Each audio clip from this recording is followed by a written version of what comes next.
First, I'd like to welcome everybody from around the country and welcome to today's seminar. Let us take a moment to acknowledge the traditional owners and their custodianship of the lands on which we meet today.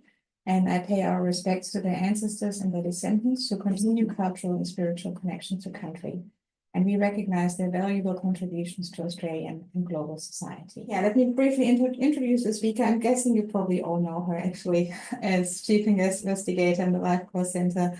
But for those of you who might not, Alina is a psychologist at University of Queensland, the director of the Parenting and Family Support Center at Uni Queensland, and also leading the parenting network in the LCC. So her work centers around the role of parenting on children and their healthy development and children's well-being, and also on interventions that can help families build positive relationships and building the evidence based around these behavioral family interventions. And today she's going to speak to us about gender stereotypes in parenting. Welcome, Alina. Thank you. Thank you for having me to deliver this presentation. And in some ways, I must say that this is a bit of a work in progress in terms of where our work is around parenting and gender stereotypes. And so I'm very keen to sort of hear your thoughts and ideas and discussion around this. So let me begin by acknowledging the traditional owners and their custodianship of the lands on which I'm presenting. So I'm in Brisbane in Meanjin, on the lands of the Turrbal and Yagara people, and I just wanted to pay my respects to ancestors and their descendants who continue cultural and spiritual connections to country. So I am going to give you a little bit of an overview of what I see as the problem, where I think it's coming from. And in particular, I'm not going to capture everything about the nature of the problem. It's a huge problem, but really zero in on gender stereotypes and gendered parenting and the sort of specific parenting practices that might be relevant. I'll talk about some of the challenges we've had in measuring those parenting practices, a little bit about what parents think about this notion and where we're moving to from here in terms of this work. So let's start by talking about what the problem is. And I was delighted to see this morning in the conversation, there was an article from Janine, in fact, about exactly this issue. So I did have my slides prepared in advance, but she discussed these points in that conversation article this morning. So we know that there are ongoing issues around gender inequity around the world, but in an Australian context, obviously there's been the recent data around the ongoing gender pay gap, and also very recently differences in the number of hours that men and women spend in caring and household activities. So this is nothing new, and I'm sure this audience is very, very familiar with those types of issues. But I guess I just wanted to sort of flag that as the starting point for this discussion, that we know there are ongoing issues around gender equity. My interest is obviously in early development and childhood and adolescence, and there's certainly lots of media and press around issues to do with gender stereotypes and sexism in the context of schooling, in particular, school uniforms and the way that schools are approaching these sorts of things. So there's, routine stories about uniform policies, for example, that seem to pop up every few months around this topic. But if we go back even a little bit earlier, if you are in development, if you ask preschoolers or very early primary schoolers around sort of gender roles, this is from some work published just a few years ago, and they asked children between the ages of 4 and 9 about who should carry out these particular types of jobs. And you can see there, the blue is obviously only men, the red is only women, the yellow is both men and women. And there's a clear gender divide there as to what these young children think and believe men and women should be engaging in. So the sort of gender inequalities and our approaches to the division of who does what start really, really very early in development. Now, The majority of Australians, if you ask them, agree that sex inequality is a problem in this country. Most school-aged Australian girls say they're not treated equally to boys. And the majority of parents also say that they would really like to challenge the restrictive role stereotypes that surround their very young children. So it's something that is recognised as a considerable issue, but one that we're still not making progress on. I mean, certainly in the conversation article that was published this morning by Janine, I think that it's going to take us until 2100 or something like that before we reach gender parity in income at the rate that we're going at the moment. So we're a long way from fixing this problem. So I guess this is where my interest comes in sort of trying to understand where the problem comes from and how it originates, and from a parenting perspective, what we might be able to do about it. So as a little exercise in getting our brains active, what I'd like you to imagine for just a moment, if you close your eyes, if you leave them open, up to you, imagine a dancer. Okay, think about what the first thing that comes to your mind when you think of a dancer. Just give you a moment to pop that into your head. Now, I'll hazard a guess that it's something like this. And, that's obviously the kind of stereotyped image of a dancer. When I was looking for images of a dancer and went to the Adobe stock images and I just typed in dancer, the vast majority of the first options were like that.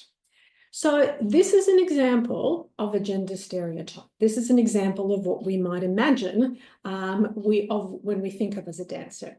Now, to me, a dancer looks like this. This is a group of dancers engaging in Polish folk dancing. And the person that you see there right at the very front, facing her partner, is me. So I've been dancing for pretty much forever. And to me, this is what dance looks like. And it's very much a couple and a group-based activity. So that's just an example of not only are there stereotypes that we might hold about who does it, but what it even involves and who's engaged in it. So gender stereotypes are really the generalized beliefs about the characteristics, roles, and behaviors of people based on their perceived gender. They develop very, very early. So even 18 months old will be able to tell you which toys are for boys versus girls. And they do affect most aspects of our development. So they're really crucial in shaping a number of our activities and what we do. Now, these can be both through external influences, but also through the internal activation of a stereotype that we might hold that then influences how we behave. There are a whole range of theoretical approaches, and I won't go through these, but a lot of this work is very sort of solidly grounded in a whole range of theoretical approaches that try to explain what shapes and influences gender stereotypes. But in some ways, a lot of this work goes back to early sort of work by Smith and Lloyd, which was the Baby X experiment, that really helped us to shape our understanding of the very early interactions and how they influence babies. So in this particular experiment, they gave adults a baby to interact with, and that baby differed by the clothes that they were wearing, either pink or blue, effectively, but the adult did not know the sex of the baby. And what they found was that depending on the perceived sex of the baby, the adults interacted differently with those babies. So it had nothing to do with the characteristics of those babies, and all to do with the perception of that adult interacting with that baby.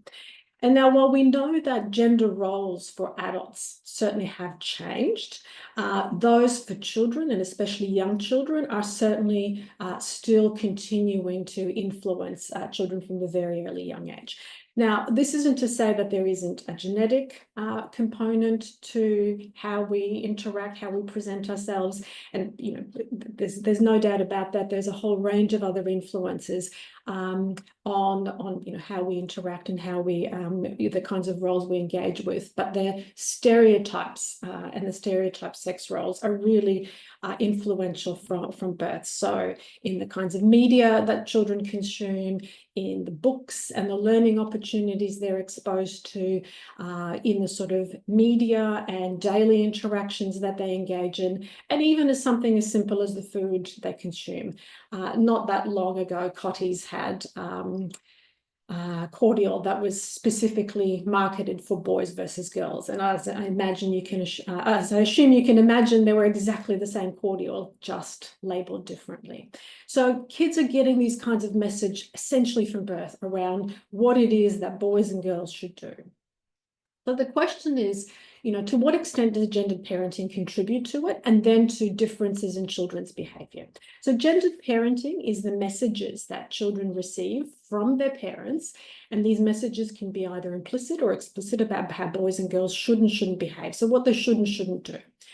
There's actually not a lot of evidence these days suggesting that parents use different broad styles of parenting with boys and girls, but certainly if you look at specific parenting practices and the choices that parents are making for boys and girls, that you can certainly see differences in there.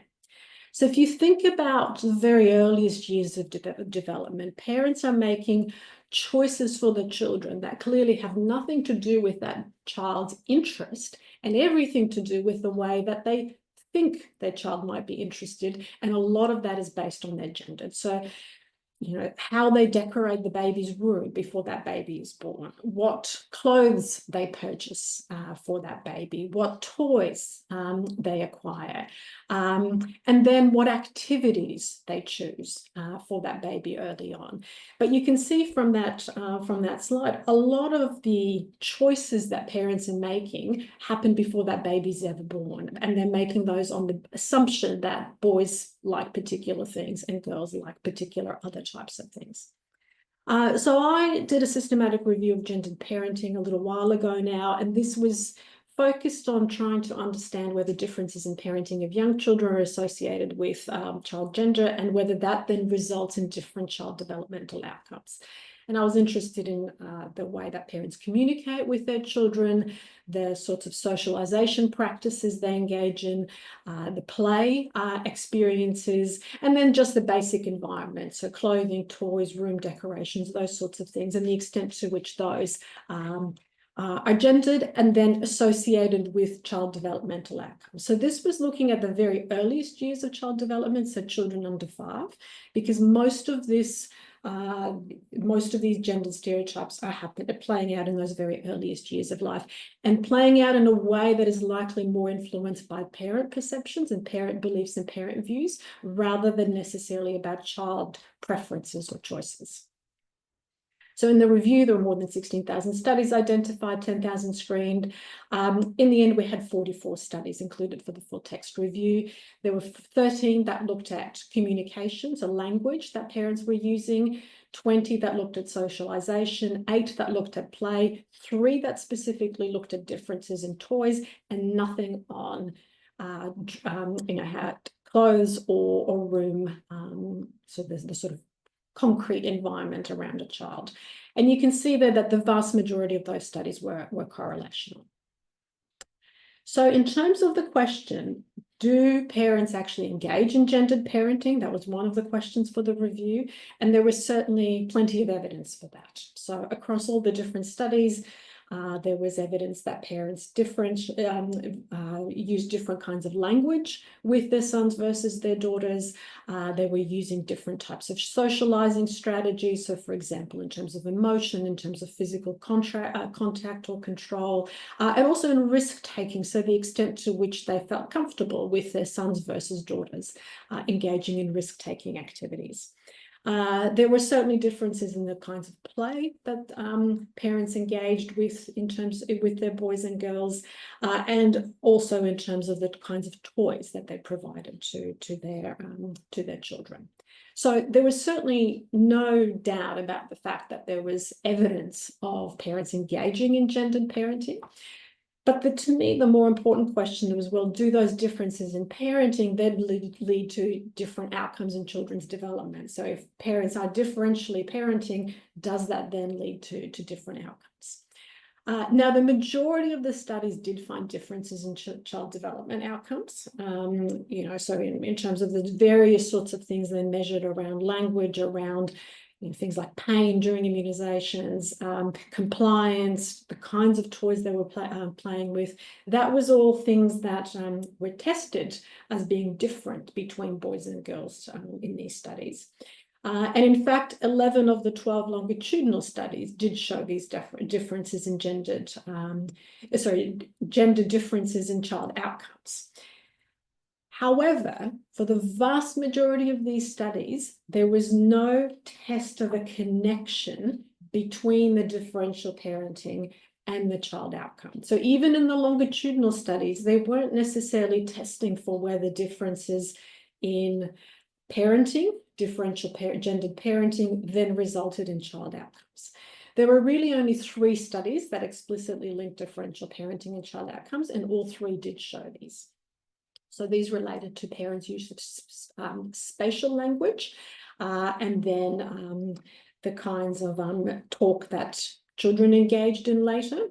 There was a study looking at child aggression, and this one particularly found that fathers' differential parenting was associated with child aggression, although that was mediated by the father's attitudes in the first instance.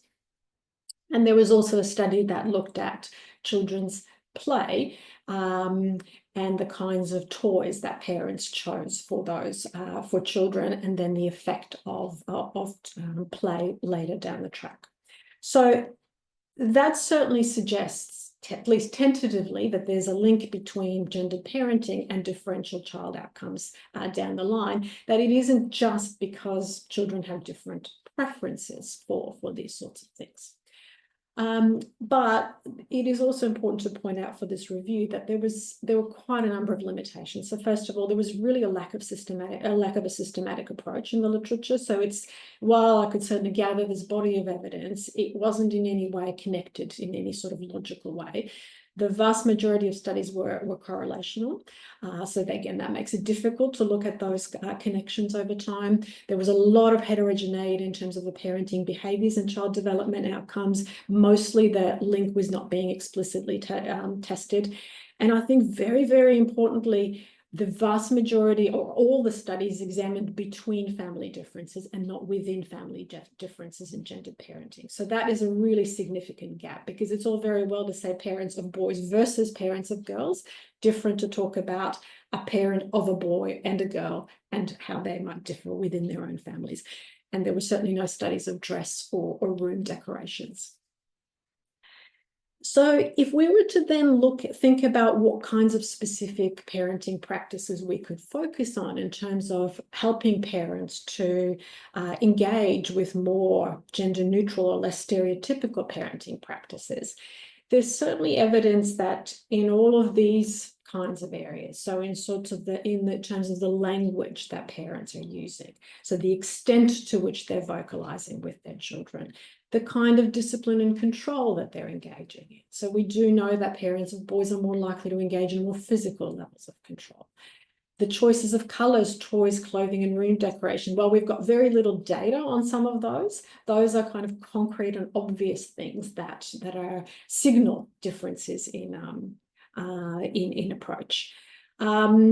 We could talk to parents about simply the diversity of options and choices that they provide.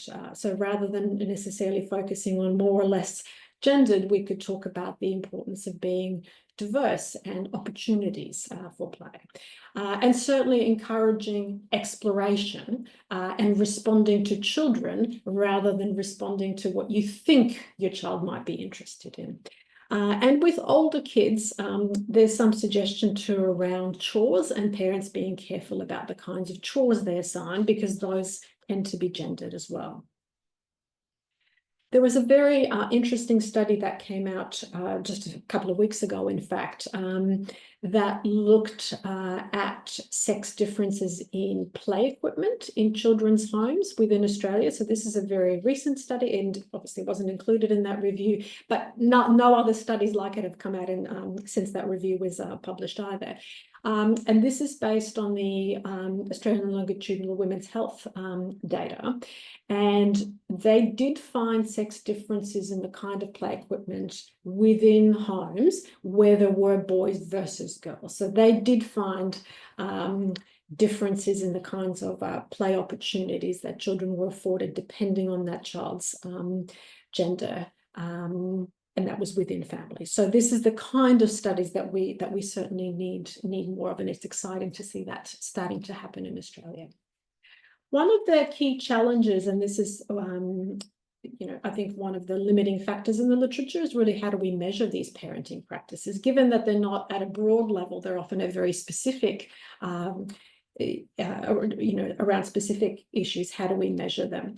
So I had a master's, a student in clinical psychology last year, Min Lee, who looked at a validation of a measure that we had put together, looking at parent attitudes, agencies, and practices in relation to gendered parenting.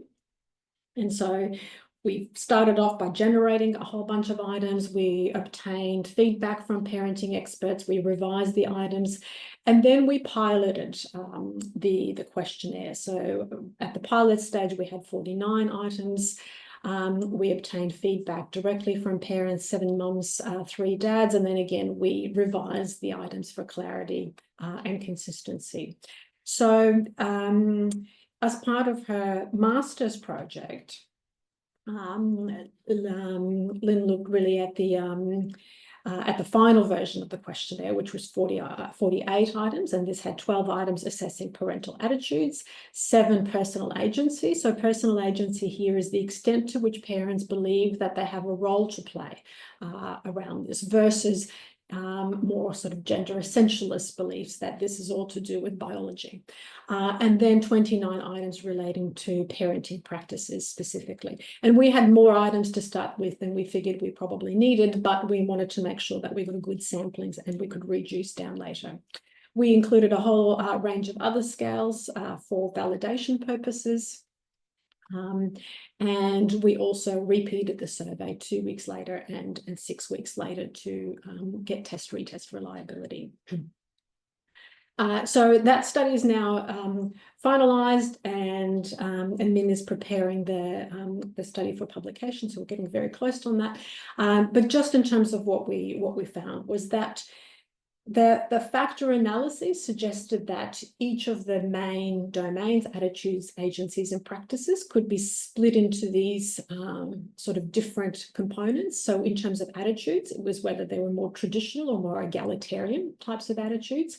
In terms of agency, it was whether it was sort of active agency, whether the parents, they could feel like they had a role to play in this, versus a resignation to essentialism, as we called it.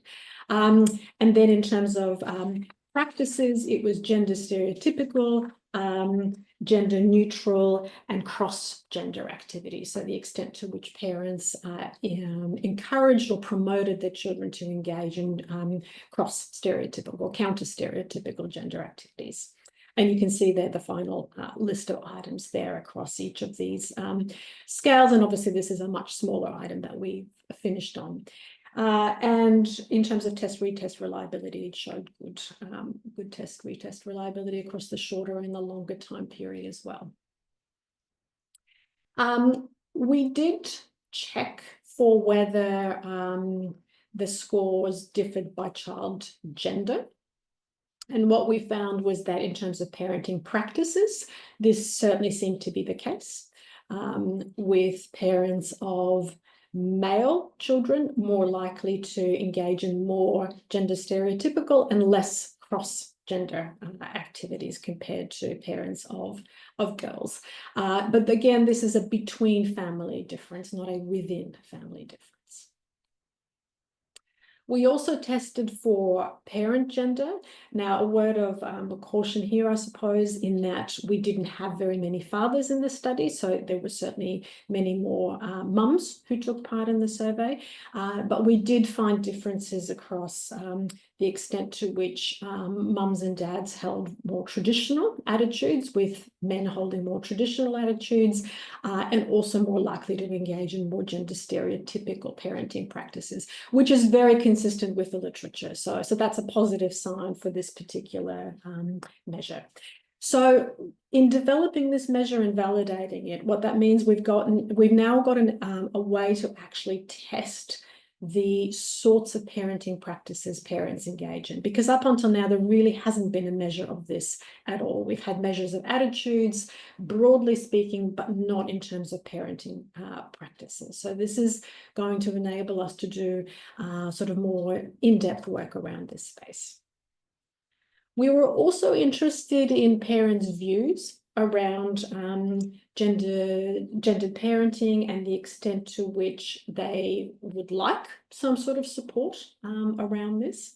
So as part of the broader survey that we did, another master's student, Stuart Gates, tackled the issue of whether what parents' perceptions around this issue were. Now, there's a whole bunch of questions in there, and I won't go into the details of all of those, but what I wanted to focus on is three things. So first of all, the majority of parents did think that raising their child in a gender neutral way, or a manner which is free of gender stereotypes, was important. Parents, we asked them about where they thought that children get information about gender stereotypes from.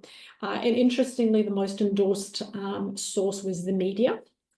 Parents did acknowledge their own role, and friends and teachers and school staff as well. But media came out at the top, which I think is quite interesting. And it's particularly interesting because we were looking at parents of very young children, so parents under 5. And to my mind, it's still parents who have the capacity to, at least to some extent, control the media exposure of the children at this age group. So that's kind of interesting and linked to something I'll mention in a moment. We also asked parents about the facilitators and barriers to engaging in more gender neutral or less stereotypical ways of parenting with their children.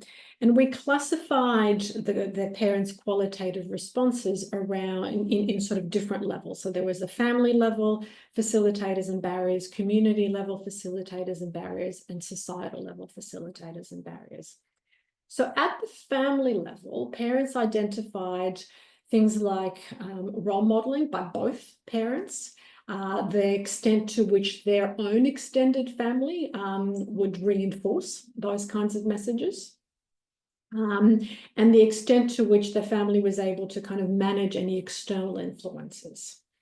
At the community level, parents identified things like having like-minded families or friends, living in diverse communities where there were different models, and support from educators. So either in early childhood education or within schools. At a societal level, it was around having options and choices, both in toys and clothes, but also in the media as well.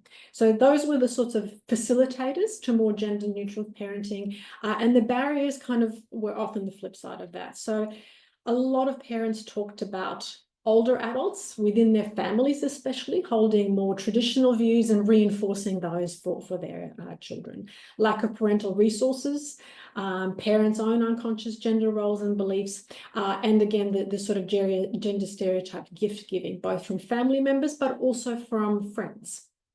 For a child's birthday or anything like that, others offering very gendered kind of presents. At the community level, parents identified things like children's fringe, encouraging stereotypes, interests and practices. So their own children's friends, educational practices, communities that were lacking in diversity, and also immediate feedback that parents perceived that they were getting in the community if they did engage in more gender neutral practices. And at a societal level, parents identify things like entrenchment and normalization of traditional gender roles, media and marketing, and cultural and religious influences as being important. So in some ways, in terms of the key findings around barriers, there were these issues around kind of active and passive barriers. So things that just happen in society versus active barriers from the community. So, you know, explicit media message marketing, whereas the passive was the sort of more felt sense of this is just how things are. In terms of community, there was that notion of that parents were often quite explicitly getting feedback from others about how they should clothe their children, what kind of toys they should give to their children, what sort of activities were okay for their child. And so sometimes it was parents who were getting those messages, and sometimes it was the children who were receiving those kinds of messages.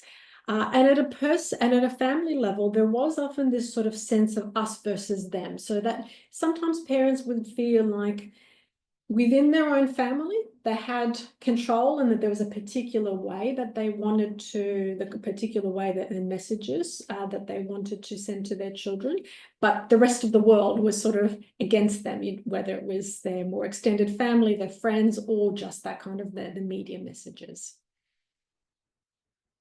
We also ask parents about if there was a parenting program, whatever that might look like, you know, what would be helpful? What would they want from that?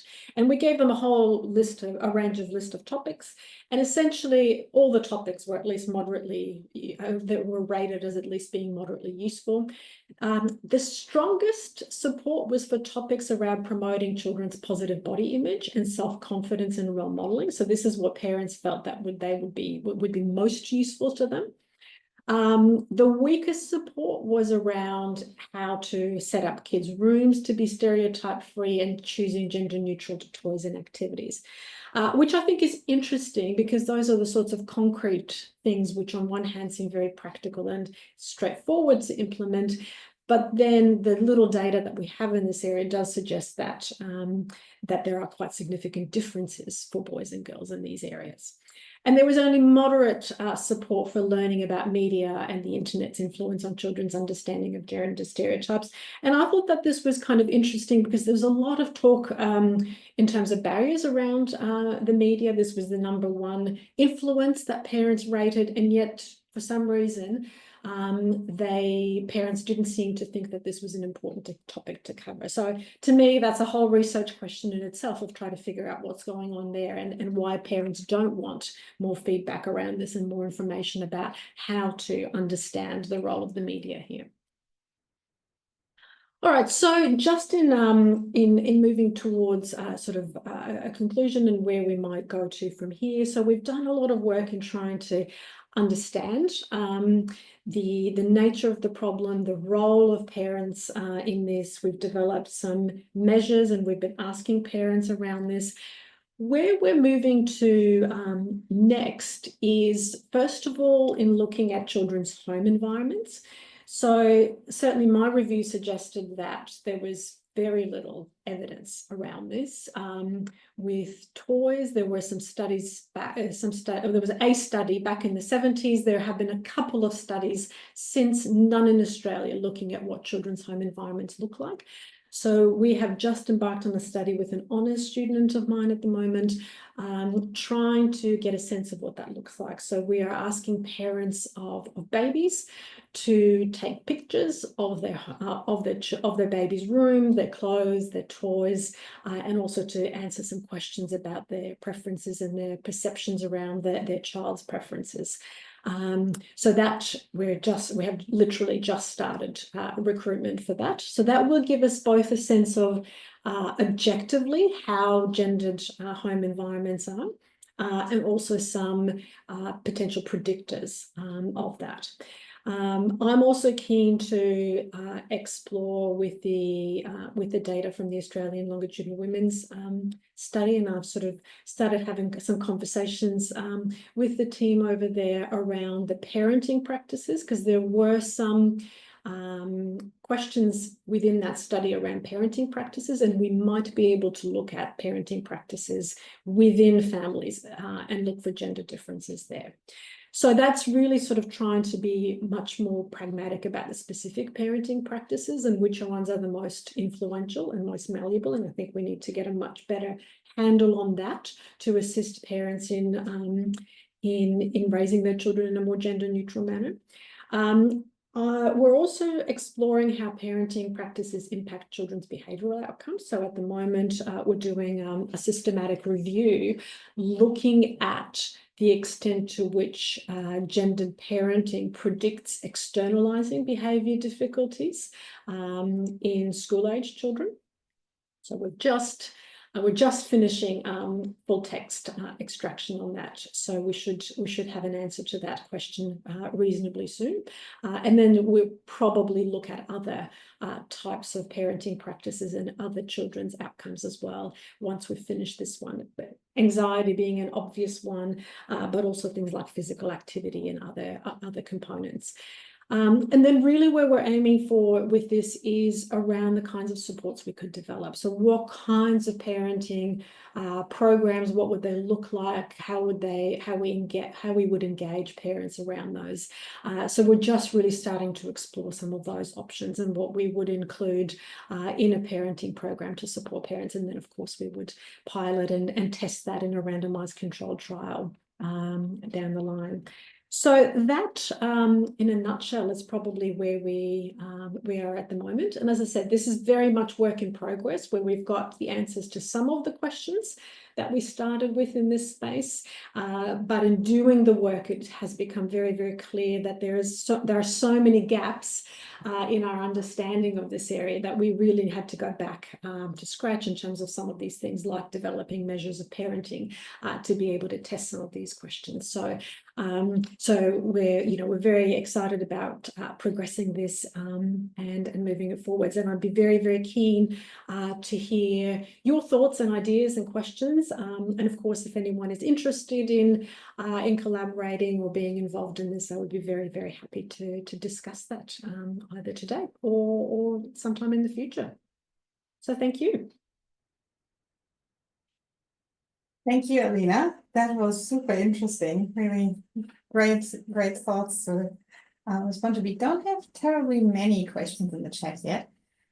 So maybe I'm just going to jump in with a question of my own while others can start typing. I'm wondering, you probably get that a lot, the personal experience of people. But when I listen to that, I have a boy and a girl myself. I think I treat them quite differently. And I think I do that because they're different people. But of course, I will never know that because I'm not operating on a sample size of more than 2. And the variation on the personal level is, of course, huge between different children. Do you maybe have any knowledge on whether something like extended family size or something like that would give parents actually more exposure to more children than just their own, would help them to differentiate between, you said in the beginning, we should respond to what our children actually are like and not what we think they are like. But of course, I can't actually differentiate between those two things. But with better information about a broader range of children, maybe that does actually become easier for parents to see where their child is really sitting in a distribution of risk-taking behavior, socialization, sharing things or anything like these things, right? Do you know if people with, for example, with bigger extended families can do a better job on this, or if giving parents information about normal development changes this? Look, I think the simple answer is no. We don't have any of that kind of data either on whether we can shape parents' gendered parenting practices. There are no studies that have attempted to change the gendered practices, but we do know that it makes a difference very, very early on. I mean, one study that I particularly kind of flummoxed me was when a study of parents of 9-month-old children. So it was mums and their babies. They brought them into the lab. The babies had to climb an incline. So basically just walk up a little ramp or crawl up a little ramp. And first they asked the mums, how far do you think your child will be able to go up and down the ramp? How confident are they? Then they actually tested the babies. And there were significant differences between mothers of boys versus girls. So mothers of boys felt that their boys would be able to do a better job of crawling up and down this incline, that they had better physical skills, etc., etc. When the experimenters tested the babies, they were essentially the same. There were no differences. So objectively, there were no differences between the babies, yet the mothers perceived that. But again, this wasn't within family, this was across family differences. This study's showing very, very similar things in academics, where parents will rate their own girls, daughters, as less capable in areas like maths and science. So it's very, very much stereotypically driven. So we do know that. And so then the question is, what would you need to do to change that stereotype is the challenge I think we're facing. But certainly, you know, that personal experience, in fact, my interest in this area came entirely from my own personal experience and having first a girl and then a boy and being stunned at how people were responding to them on the basis of their perceived gender. Yeah, thank you. Guyon just raised her hand.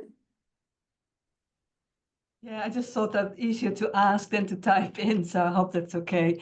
I was just really interested in sort of hearing whether people look into sort of, I guess, the impact of parenting practices, I guess, by families that sort of put those, I guess, gender neutral sort of convictions into practice. So where you might have like two parents working in the workforce, both looking after the children, and then parents that don't do that, but still sort of have these gender neutral practices that they're trying to sort of impose on the children. And I'm sort of asking, like Barbara, sort of my own experience. As a child growing up, the family was very traditional, so father working, mother at home. But the message that I got and that my sister got was like, you can be anything you want, you can do anything you want to do. And I think it would be really interesting to sort of disentangle a little bit about sort of how important is it that you actually showcase what you sort of preach, or whether it doesn't really matter what you do as long as you sort of make clear that anyone can do anything they want and that it's like choice. Look, I think that's an excellent question, and one of the ones that bothered me as a parent early on as well, because, you know, while in my family we didn't, I suppose, have terribly traditional roles, we were both working, but yet I did take on, you know, I did take time out, etc., etc. And I did wonder, you know, certainly in the rest of the parenting field, parental modeling is a huge influence on children. We know that. And so my question is exactly that.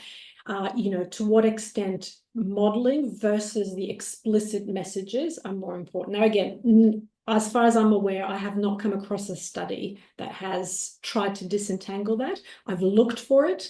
As far as I can see, it doesn't exist. So yes, absolutely an important area to disentangle, because then that has implications for what we actually tell parents. You know, it doesn't matter so much what you do in terms of your roles. It's much more important about how you share your choices around that.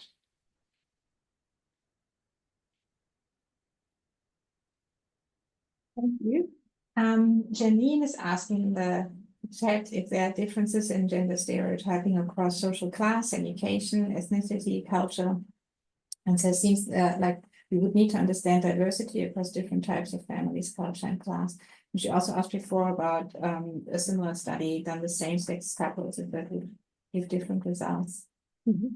Yeah, all really important questions. And I think, you know, the data around children's outcomes and the extent to which children's outcomes are, at least in part, or gender identity and gender role stereotypes, at least in part driven by social cultural influences, is strongly supported by diversity across cultures. So when you do have a culture that particularly supports, say, female mathematicians, you get a whole country where there's lots of female mathematicians. There have actually been studies demonstrating this. So whereas if female mathematicians are not seen as a stereotypically appropriate thing, so to speak, then you get girls and women perceiving that this is not an avenue for them to engage with.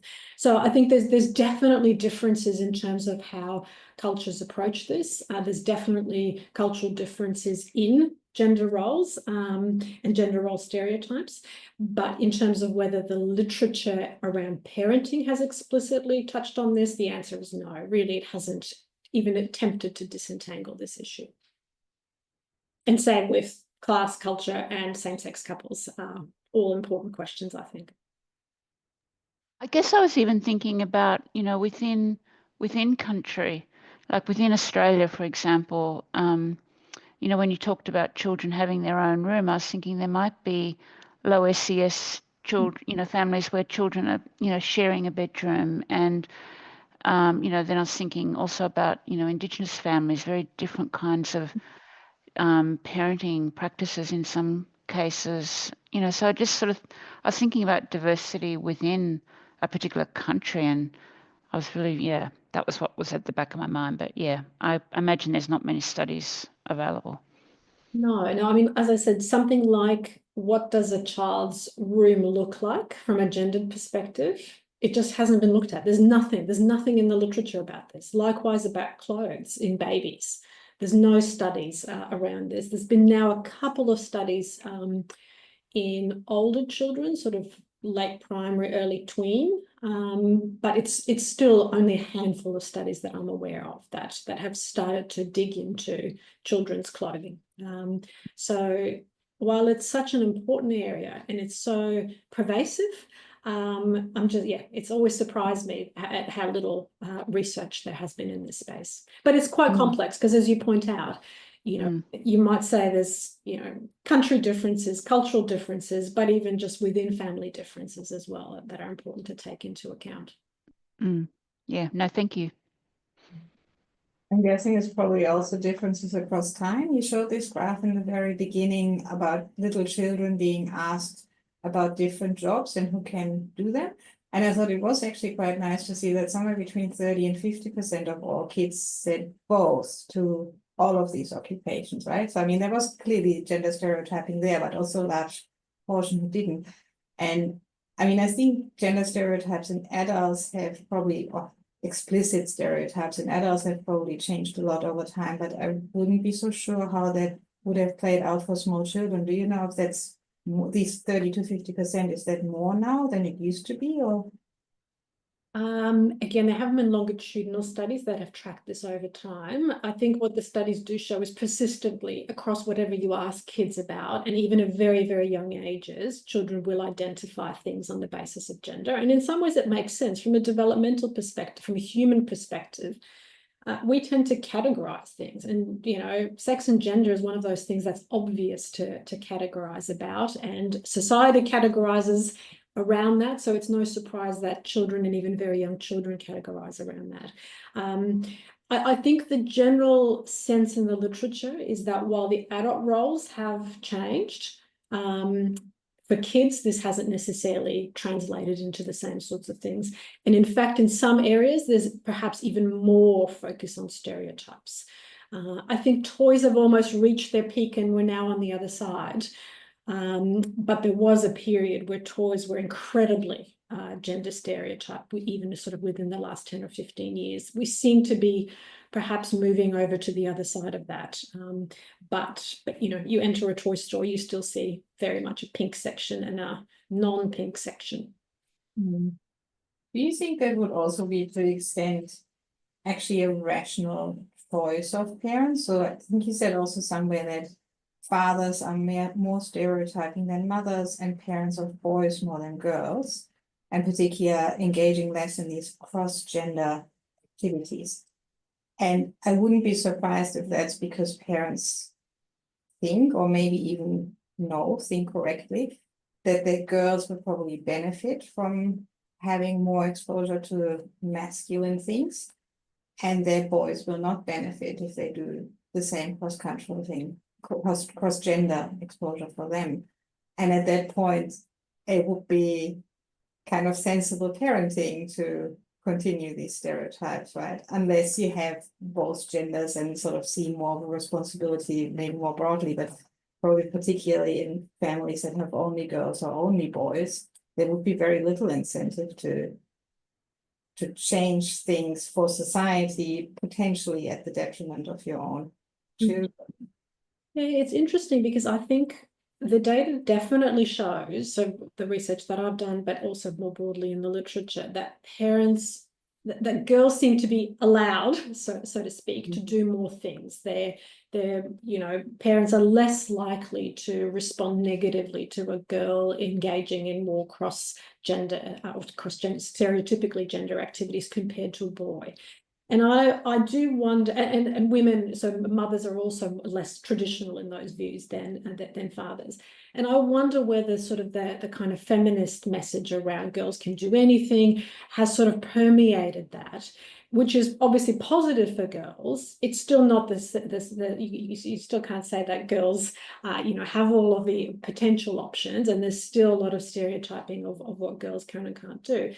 But I think it also means that potentially is detrimental to boys, because if boys are still being very pigeonholed into what they are allowed or not allowed to do simply on the basis of their gender. I mean, one of the debates particularly is around emotions and how boys are or aren't allowed to express their emotions, what's seen as appropriate or not appropriate. And that then has implications for coping and emotion management and the development of mental health difficulties later down the track. But that hasn't evolved, I don't think, at all. Simply perhaps because we've had this focus on girls, which is not to say that's a bad focus. It's just, it's created its own sort of dilemmas in and of itself. Yeah, I understand. Yeah, so I think if there aren't any more questions coming in, then we're probably also coming to the end of this very informative and interesting seminar. Thank you very much, Alina, and maybe join me in thanking Alina.